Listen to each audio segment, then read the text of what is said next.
Hi friends, ఇండియాలో మనకి income వచ్చినా రాకపోయినా, ప్రాఫిట్స్ వచ్చినా లాస్ వచ్చినా, శాలరీ వచ్చినా రాకపోయినా ఏదో ఒక విధంగా మనము ట్యాక్స్ అనేది పే చేస్తూనే ఉంటాం. కానీ గవర్నమెంట్ కి మనం కొన్నిసార్లు డైరెక్ట్ గా ట్యాక్స్ అనేది పే చేస్తాం, మరి కొన్నిసార్లు ఇండైరెక్ట్ గా పే చేస్తాం మనకి తెలియకుండా కూడా. సో ఈ రోజు డైరెక్ట్ ట్యాక్స్ కి మరి ఇండైరెక్ట్ ట్యాక్స్ కి డిఫరెన్స్ ఏంటో నేను క్లియర్ గా ఎక్స్ప్లెయిన్ చేస్తాను.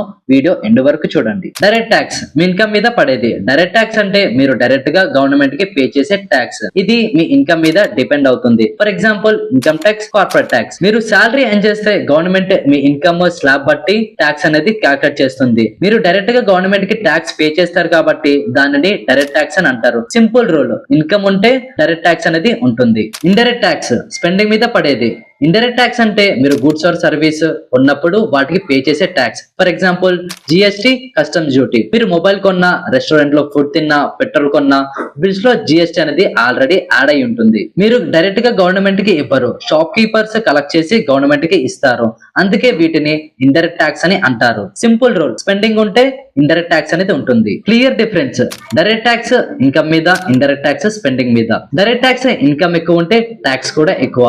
ఇండైరెక్ట్ ట్యాక్స్ ప్రొడక్ట్స్ కొన్నప్పుడు అందరికి సేమ్ రేట్. సింపుల్ గా చెప్పాలంటే ఎన్ చేస్తే డైరెక్ట్ ట్యాక్స్, స్పెండ్ చేస్తే ఇండైరెక్ట్ ట్యాక్స్, ఇన్కమ్ ఉంటే ట్యాక్స్, షాపింగ్ చేసిన ట్యాక్స్. ఇండియాలో మనము డైరెక్ట్ గా లేదా ఇండైరెక్ట్ గా కాంట్రిబ్యూట్ చేస్తూనే ఉంటాం. ట్యాక్స్ సిస్టమ్ అర్థమవుతే ఫైనాన్షియల్ ప్లానింగ్ ఈజీ ఉంటుంది. ఈ వీడియో మీకు నచ్చితే లైక్ చేయండి, మన ఫ్రెండ్స్ అండ్ ఫ్యామిలీకి షేర్ చేయండి, అండ్ మన జీకే ఛానల్ ని సబ్స్క్రైబ్ చేసుకోండి. Thank you, have a good day.